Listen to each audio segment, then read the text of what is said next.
Greetings, I'm Barrett, and welcome to Meet Me at the Table. We are preparing our playthrough for Encounter 3 in the world of Middara.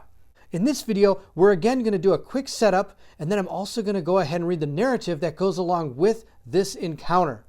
Now in the last video, I read a little bit of flavor text that is located up here, but I'm actually going to save that for the end of the narrative because it kind of goes along with that, and it might spoil a little bit of what's going on. So I'm not going to read it right away. What we're going to do is quickly put the tiles down, put down our combatants, our exit, our totem, and some of these other terrain features. And when we do get to reading the narrative, I'm going to use the app. I know how much you guys are going to miss my glorious voice, but I wanted to demonstrate how the app works so you can hear it in all its glory. Now, are you ready to see how Encounter 3 is set up? And are you ready to hear the app that Middara has provided for Midara's storybook? Then if you are, I need you to meet me at the table. Hello, good morning. Open up your eyes. Hello, good morning. The magic's still inside. Never loved you more than I do now. Living in a sentimental city, right next to an evil town.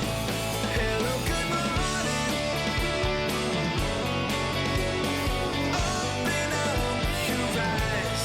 Hello, good morning. But before we get to the actual board, I thought I would read through all the different special encounter rules and end conditions. It says, end conditions, win condition. An adventurer ends their turn on the blue exit. So in this one, we don't actually have to defeat the enemies. We just have to get to the blue exit. And if we do, there is a reward. And we continue to the Gauntlet Chamber 2 on page 18. If we lose, is if all adventurers are defeated. And if this is the first time you've lost this encounter, go to good try, let's go again. But if this is otherwise, if you have actually tried once and failed and you lose again, you're going to go to back to school on page 31. Something tells me that's not going to be all that great. Now what we're going to need is we're going to need tiles UM3, 15, 17, and 19. We're also in this one going to need some extra terrain tokens. We're going to need 2 long obstructing tokens. We're going to need a blue totem, blue exit, and 2 water loas. Now our special encounter rules again have to do with grading. It says during the mast, you'll be graded on your combat performance. Record the score you earned during this encounter in this notes section on the adventure sheet. Your score for each encounter can never fall below 0. And it says here that we get 2 points for each combatant killed, but we get -5 if we have any of our adventurers become defeated. There's also a special tip on defense and empowering. It says some monsters have special defenses that make hurting them even more difficult. For example, water loas have an arcane ability. This ability reduces the damage that player deals to the amount of a specific symbol rolled during an attack action. In this case, books and stars. This can be overcome in a variety of ways. First, players can empower their attacks to get more symbols. Second, players can use spells. Spells are not considered attacks, meaning that arcane has no effect. Players can also use the throw ability to deal damage, since the throw ability is also not an attack. This will bypass arcane's protection. So let's pull out these tiles and look at our new combatants. Now I've gone ahead and found our tiles for our adventure, and I've also gone ahead and grabbed both of our terrain features. So we're going to put them down where it tells us to in the book. It looks like it's going to be right here and right here. So it looks like it's going to bar off this whole area because this is also the same impassable terrain. So the only way to get back here to our totem, which is right here, is we're going to have to go around this water. Now we have to remember when we move through water, it takes 2 actions to move, or 2 movement points to move through water squares. I also can't dodge, but I do get +1 defense. We'll see if I remember that. That's always the big trick. All right, we got our exit right here. We're going to put it down in this bottom corner right there. And that's all we have to set up for our terrain and our tokens. So again, we'll be facing a new combatant in this game, and it's going to be a water loa. Now I've painted up the miniatures, they're right here. This is the one of them, it's painted with the red base, so that's going to be the number 1. And I kind of just painted up with some blue. And then what I did is I painted scenic water onto it just to see what would happen. And so it kind of looks like it's kind of watery, but there's that one. And I've also got the purple one here as well. So I did paint them both up and they're all set to go. We'll see how they do. All right, they're right there. Now this is not a swarm, and it doesn't have any extra added abilities over here to figure out anything about it. So anytime we're going to defeat one of these, we're actually going to gain a combatant loot card. Now let's go ahead and look at our information about the combatant. First, we're going to start with its passive abilities. It's got Arcane, which we learned a little bit about in that intro section.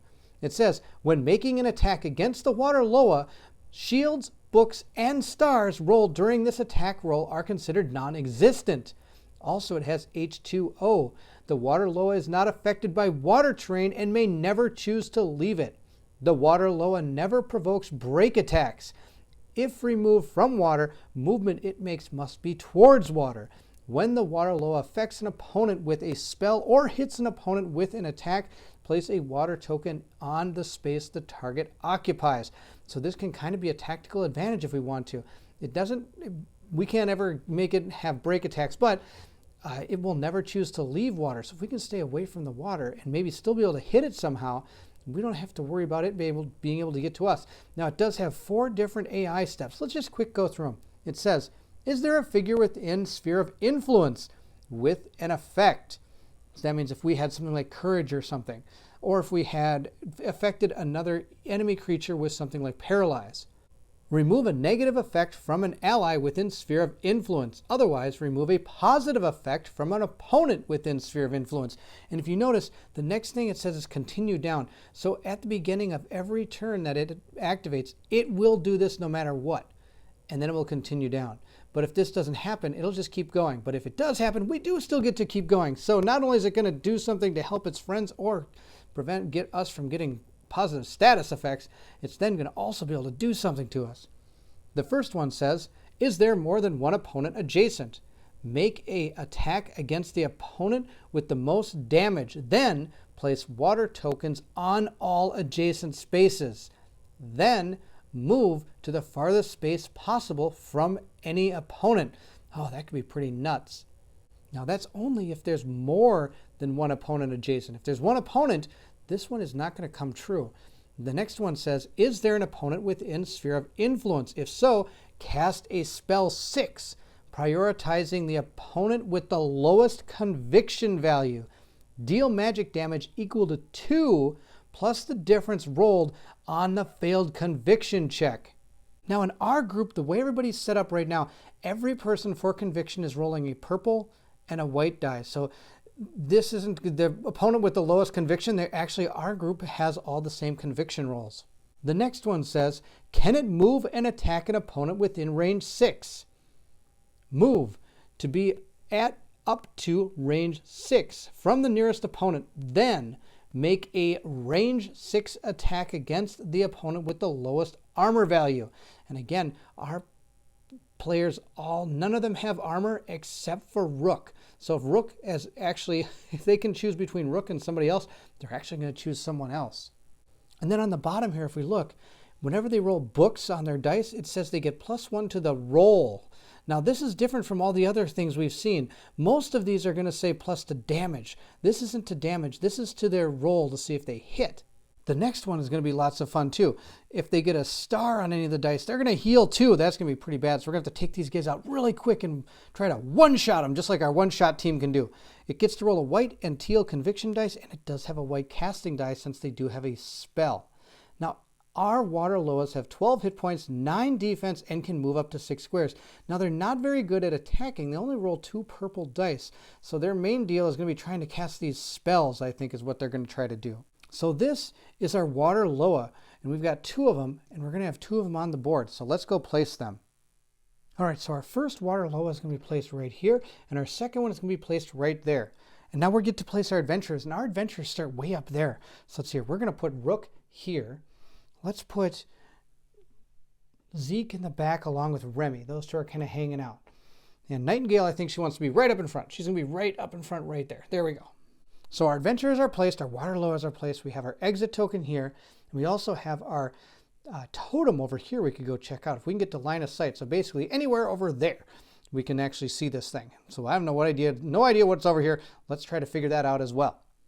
Now that's the end of the setup video. If you don't want to know any reason why we're hanging out where we are, go ahead and click the link right up here. Thank you so much for watching, and now we're going to get you to the encounter. For those of you sticking around, it's time for the narrative, and this time I'm using the app. I want you guys to take a listen to it. I hope it turned out okay. If it didn't, I apologize, but I thought it'd be really neat to introduce what the app sounds like when it comes to creating your encounter. So you could listen to that app while you were getting all this set up. Without further ado, here is the story. Poor doggy. Remy sighed, forced herself to look at the slain Gavadan. I don't suppose anyone has a shovel. I feel like we should bury it. She couldn't help her wings from drooping a little, no matter how excited the rest of her friends were at their victory. Nightingale rose from where she'd been rinsing her hands in the dark water. I don't think you can dig a grave in a stone floor. I guess, Remy said. I suppose it just reminds me of a dog from back on Earth. I used to have pets back before I came to Middara. Remy turned to follow the group as they left. Yeah? Dogs or cats? Zeke asked, but he kept talking before she could answer him. Cats, right? Yeah, actually. How'd you know? Remy said, surprised. You look like a cat person. I bet you had a dozen, Zeke said, poking her in the shoulder playfully. Remy wasn't sure if he was making fun of her or not, but she replied seriously. Only one, actually. Zeke laughed and lit a cigarette. So now we're going to continue to The Second Night on page 13. The second night. Tonight they had chosen a much smaller chamber off of what they took for the main passageway. It was far smaller than the room they'd chosen the night before, but it only had one entrance, so at least it would be easy to keep watch. Nightingale was put on scouting duty this time. It was nice to have something mindless to do. It was like all the housekeeping she'd done back in her family's little motel on Earth, rocking from room to room with an MP3 player. Pity she hadn't been able to bring it when she had come to Middara. Nightingale happened to be passing by the entrance of a nearby chamber when she caught a flicker of light from beyond the passageway. Hold on, she said out loud to herself, waved, and stepped out into the central hallway. Like much of the rest of the cave, this shaft was square with faded geometric patterns cut into the floor and walls. She grinned, drawing her weapon. The light was growing quickly, down from a direction they hadn't explored yet. Nightingale gripped her weapon tightly, preparing for a fight. Another few seconds and the light and footsteps resolved into a man, stooped with the weight of a heavy-looking sack. The man's armor was tattered, and he looked like he had just gone through a fight. In the faint light of his glowstone, the thin man looked triumphant. Oh! She lowered the weapon, striding casually into the hallway in front of him. Thought you were a monster. Nah, the man said, pointing back the way he'd come. Our group just killed a tomb guardian back there. The thing was loaded with too much loot for us all to carry. He gave her a smug smile and continued. This is my second trip, actually. Looks like we are doing better than the royalty is. Nightingale's smile faded. Oh, yeah? She said, considering her options. So after listening to the narrative, we have to make a decision. And actually, look at this. It says Nightingale must make a decision. So if you were the Nightingale character, this would be your decision to make. You don't even have to listen to the group. You could do whatever you wanted. So what we're going to decide to do is we could either extort the man for his extra loot. He was rude, and he also doesn't need it, which means we can continue to let me take that for you on page 13. Or it says we can let the man pass unharassed. After all, he earned it. Continue to step aside on page 13. Now, since I'm Nightingale, I think I am going to choose this, let the man pass. I'm going to see what happens. So we're going to continue to step aside on page 13. Step aside. Nightingale figured she couldn't just take his stuff. The man shoved his way past her, causing her to stumble.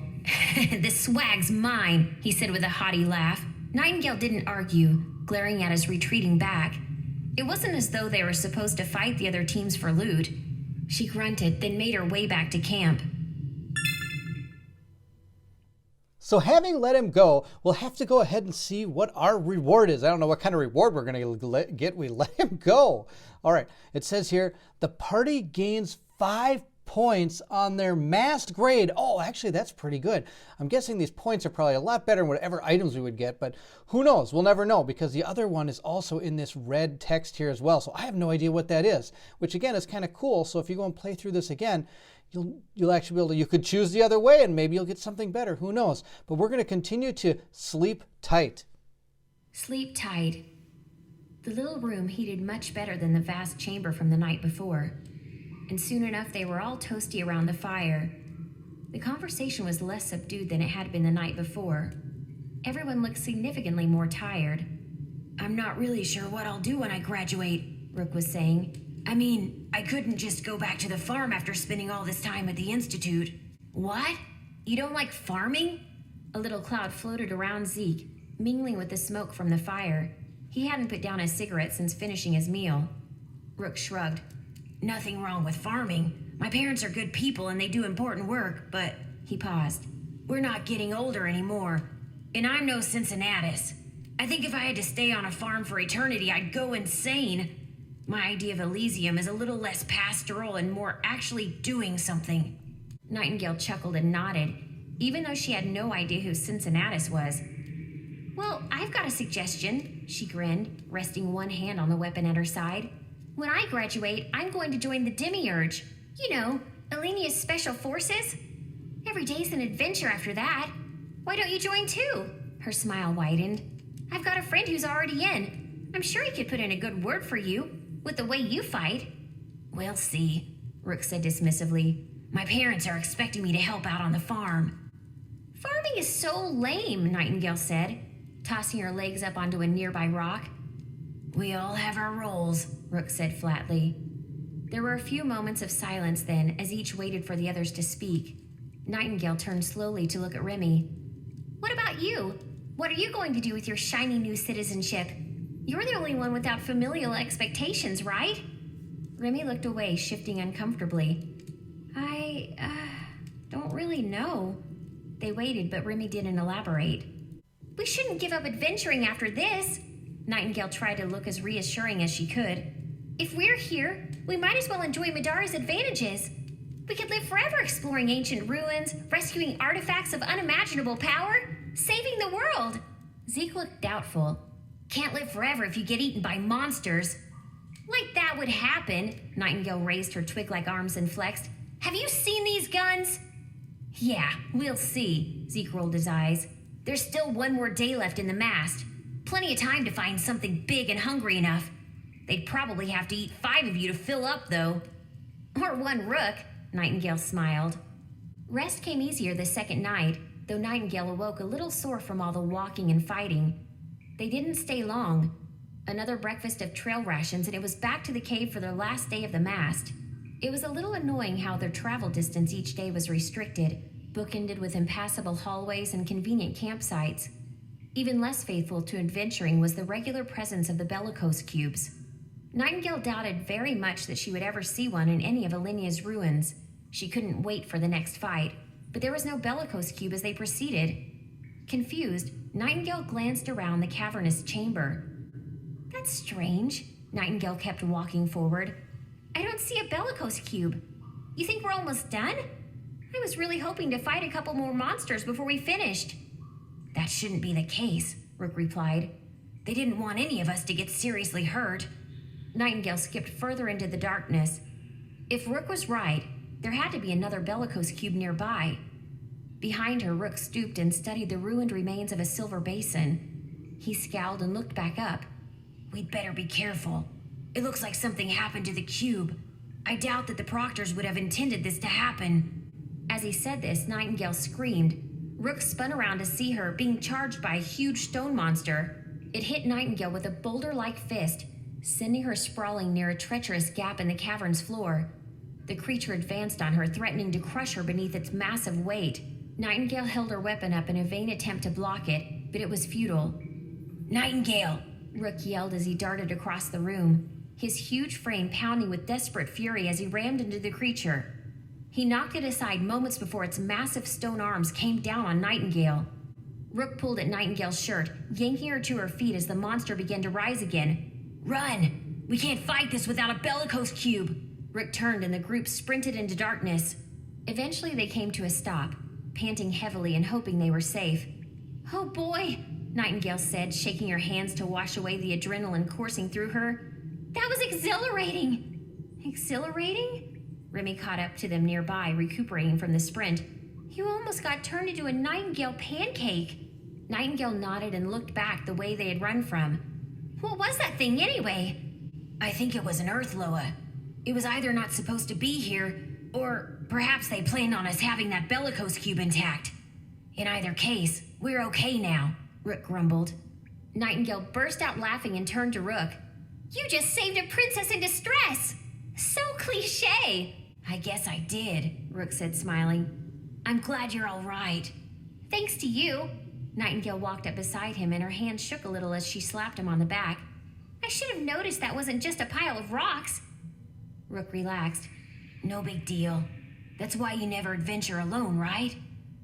Nightingale smelled tobacco a few seconds before Zeke stepped up behind her and gave her a look of relief. "Good work. Let's make sure nothing like that happens again, though." Nightingale nodded and the group made their way back into the dark. They continued on for what felt like hours. Nightingale purposely stayed at the front, determined to prove she wasn't afraid, even after the close call with the Earth Loa. Eventually she heard something strange coming from up ahead. "Hey, I hear voices." Nightingale couldn't keep her tail from swinging about behind her in excitement as she skipped forward. Remy kept up, her weapon held close. "You think we made it to the end?" Rook's voice came from behind her, sounding matter-of-fact. "Not yet. That isn't how the mast works. Every team has got to go through the gauntlet, and we haven't seen it yet." "Oh," she blushed, wings drooping as she slowed a little, falling behind the rest of the team. The room was quite large, at least 50 feet across. Other teams milled about in nervous-looking groups, keeping mostly to themselves. Zeke pointed towards the front of the room where a group of uniformed proctors waited by the door. "Let's see what's up," he muttered, striding purposefully towards the front of the room. Some of the other students looked like they'd done worse than their team had. There were lots of little wounds and hasty bandages, but also breaks and untreated gashes and tears. One young man kept himself standing only with the aid of a makeshift splint and walking stick, while another group had one of its members resting between them badly wounded. "Guess we did pretty okay after all," Nightingale found herself thinking, following just behind Zeke. The men standing by the door all nodded respectfully to them. "Lord Zhang, Princess Arson," a spindly proctor with white hair stepped forward to address them. "Glad you made it." "What's going on?" Zeke gestured behind them at the crowd. The proctor lowered his head deferentially. "You've reached the gauntlet, the last stage of the mast. Each team must survive a game section of the dungeon, so you're sent through one at a time. If you'd like your team moved ahead in the queue..." "No!" Zeke and Nightingale answered together in the same exasperated tone. Zeke was the one who continued, "We'll wait our turn with everyone else." "As you wish, my lord. We'll call for you when it's time." They left without another word, quickly finding Rook through the crowd. "You were right," Zeke grumbled. "It's the gauntlet." Rook nodded, satisfied. "It was in the study guide." "What exactly is a gauntlet? I guess they don't expect us all to share a glove," Remy asked, chuckling to herself. Nobody laughed, though it was Rook who answered. "It's different for every graduating class, so it's hard to be sure. It's the thing they wanted us to be prepared for most, in case some of the groups were really clever or lucky. The gauntlet is the same for everyone, so every graduate will be ready for..." He shrugged. "Whatever. It's usually the hardest part." "After what we've been through?" Nightingale gave Remy an encouraging pat. "I'm sure it'll be nothing. We've got this. 2 years of lectures, 2 years of weapons practice and learning magic." She looked up as the heavy oak door opened and another team was ushered inside. "That's our ticket to the outside world, to citizenship, to the demiurge," she muttered to herself privately. Eventually, the white-haired proctor approached them. "If you're ready," he said, his voice as deferential as before. "It's time." The crowd was mostly gone, leaving only the most injured groups behind. "We're ready," Nightingale answered before any of the others could object. "Let's do this." So now we're going to continue to the Gauntlet, Chamber 1 on page 16. Now down here at the bottom it says, Tip, Middara lore. Want to know more about the world of Middara? Check out www.succubuspublishing.com for lore and background info. So let's go to page 16. The Gauntlet, Chamber 1. As you enter the double doors that lead you to the Gauntlet, you are surprised to find a serene chamber with a large pool of water inside. The water begins swirling at first, and then it slowly rises and takes shape. It forms into two female figures. They stare at you with glowing eyes. After a moment, the monsters scream, summoning balls of glowing water in their hands. And that's going to be the end of the setup and narrative video. I hope you enjoyed the app version of it as opposed to me reading everything. I think the app is really well done, and as a person that sets the game up, it also gives me a chance to do that while the rest of the people I'm playing with are able to listen to it. Or if you're doing it solo, the same thing. You can set everything up while you're listening to that app. If you did enjoy the video, give it a like. Don't forget to subscribe and hit the bell symbol so you know when some more Middara videos are out. And feel free to share any of these Middara videos with anybody you know that might be interested in this game.